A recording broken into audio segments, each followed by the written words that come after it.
안녕하세요. 숨편한 세상 강남 송파점 박지순 원장입니다.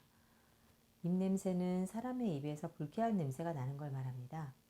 냄새가 심한 음식을 먹거나 양치를 제대로 안 하거나 담배, 술 등에 의해 일시적으로 냄새가 나는 경우도 있습니다. 하지만 구강청결에 대해서 신경을 많이 쓰는 경우인데도 불구하고 입냄새로 인해서 대인관계가 안 좋아진다면 일상생활은 물론 사회생활까지 문제를 겪을 수 있습니다.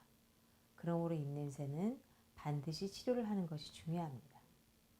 입에서 냄새가 나는 것을 자각적으로 느끼는 경우도 있지만 자신은 모른 채 타인에 의해서 알게 되는 경우가 많습니다.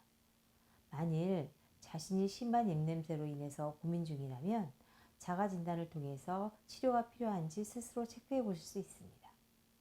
입냄새 자가진단법으로는 설태라고 부르는 혓바닥의 하얀 부분을 일회용 숟가락 등으로 긁은 후 5초 정도가 지난 다음 냄새를 맡아보도록 합니다. 또한 3분 정도 본인의 입을 막고 코로만 숨을 쉬다가 입에 모은 숨을 컵이나 손바닥에 뱉은 다음 냄새를 맡아보시기 바랍니다. 자가진단을 해보시거나 아니면 다른 사람에게 입냄새가 난다는 말을 자주 들으셨다면 이번 기회를 통해 치료를 해보시는 것이 좋겠습니다.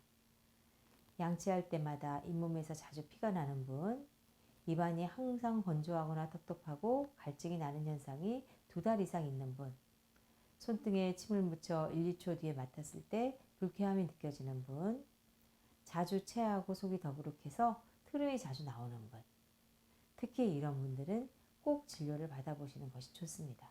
입냄새의 원인은 크게 4가지로 구분됩니다. 가장 흔한 것이 바로 구강내 원인이겠죠. 입속에 미생물이 번식하고 있거나 염증이 있는 경우, 치석이나 치태, 치주 질환으로 인해서 입냄새가 나게 됩니다. 만일 구강내 원인이 없다면 호흡기 질환으로 인해서 발생하는 경우도 있습니다. 비염이나 축농증, 후비루, 편도선염이나 인후두염 같은 호흡기 질환으로 코로 숨을 쉬지 못하고 입으로 숨을 자주 쉬는 분들은 입냄새가 심한 경우가 많습니다. 이외에도 소화기 질환인 위염이나 위궤양, 역류성 식도염과 같은 위질환으로 인해서 나는 경우도 있고 드문 경우지만 간질환이나 신장질환에도 불쾌한 냄새가 나기도 합니다. 구강질환을 제외하면 입냄새의 가장 흔한 원인은 호흡기 질환 및 소화기 질환입니다. 구강질환이 분반되는 경우라도 면역 기능을 높여 호흡기 질환 및 소화기 질환을 개선하면 입냄새를 억제하는 데 도움을 많이 받을 수 있습니다. 평소에 구강질환, 호흡기 질환이 있을 경우에 간편하게 사용할 수 있는 외용 가글액 만드는 법을 알려드리겠습니다. 생리식염수 1리터에 죽염 10g을 넣으면 2%의 소금물을 만들 수 있습니다. 이것으로 입안을 자주 가글하거나 코안을 세정하면 구강질환, 호흡기 질환에 도움이 되고 그로 인한 입냄새에도 도움이 됩니다. 구취는 생명이 좌지우지되는 질환은 아닙니다. 하지만 삶의 질과 관련되어 있는 만큼 우리의 일상에서 굉장히 중요한 문제입니다.